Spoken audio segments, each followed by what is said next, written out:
آپ کو معلوم ہے کہ ایک اچھی بیوی کی خوبیاں بتاتے ہوئے نبی صلی اللہ علیہ وسلم نے کیا فرمایا کہ جب شوہر اس کو دیکھے تو وہ اس کو خوش کر دے، اور جب وہ اسے کسی کام کا کہے تو وہ کر ڈالے، جب وہ اس کے بھروسے پہ کوئی قسم کھا لے تو وہ اس کی قسم پوری کر دے، اور عورت شوہر کے معاملے میں کسی دوسرے کی بات نہ مانے، شوہر کے معاملے میں کسی دوسرے کی بات نہ مانے۔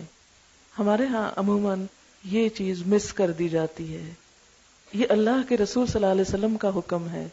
ہم بہت سی چیزوں میں شوہر کے ساتھ آرگیو کرتے ہیں کسی اور کے کہنے پر، بعض اوقات اپنے ہی پیرنٹس کے کہنے پہ۔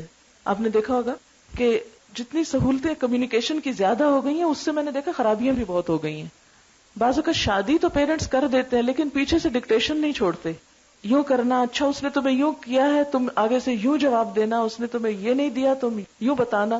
اس طرح کی بہت سی چیزیں اس زندگی کو زہریلا کر دیتی ہیں۔ آپ دیکھیں کہ دنیا ہے ہی ایک آزمائش کی جگہ نا، یہ جنت نہیں ہے، جنت کو اللہ نے وہاں رکھ دیا ہے، خوشی اور سکون کو اللہ نے جنت میں رکھا ہے، دنیا میں نہیں رکھا۔ دنیا کی زندگی کسی کی بھی آئیڈیل نہیں ہو سکتی۔ ہم عموماً کیا کرتے ہیں، اپنے سے دوسروں کو کمپیئر کرتے ہیں، دوسروں کی جو چیز اچھی ہوتی ہے اسے دیکھ کے ہم حسرت کرتے رہتے ہیں، جو ہماری اچھی چیز ہوتی ہے اس پہ ناشکر ہو جاتے ہیں۔ آپ صلی اللہ علیہ وسلم نے معیار کیا دیا ہے کہ دنیا کے معاملے میں اپنے سے کمتر والوں کو دیکھو، کہ جن کے پاس کچھ نہیں، اور دین کے معاملے میں اپنے سے اوپر والوں کو دیکھو۔ تو اگر شوہر کی رائے جب تک دین کے خلاف نہ ہو، اللہ کے حکم کے خلاف نہ ہو، اس وقت تک اس کی اطاعت اللہ کی اطاعت کے بعد سب سے بڑی اطاعت ہے۔ سورۃ النساء نیک عورت کی خوبی کیا بتائی گئی ہے؟ فالصالحات قانتات۔ قنوت کون سی اطاعت ہے پتہ ہے آپ کو؟ قنوت ہوتا ہے دوام اطاعت اور عاجزی والی اطاعت۔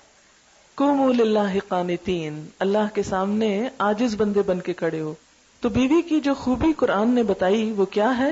نیک عورتیں فرما بردار، اور یہ نہیں کہ صرف اچھے وقت میں فرما بردار، چاہے اپنی مرضی نہیں بھی، اپنا دل نہیں بھی چاہ رہا، اپنی خواہش نہیں بھی، کسی بھی چیز میں شوہر کی خواہش ہے، مثلا شوہر باہر جانا چاہتا ہے، وہ ہم سے چاہتا ہے کہ ہم بھی ساتھ چلیں، ہم کہ نہیں میرا تو موڈ نہیں، میں تو سو رہی ہوں، آپ جائیں جہاں جاتے ہیں۔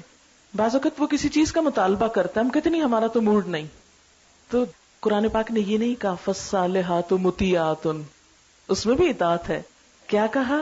فالصالحات قانتات، قانتات دوام اطاعت ہمیشہ، اور اس کے ساتھ عاجزی، انکساری، نشوز نہیں۔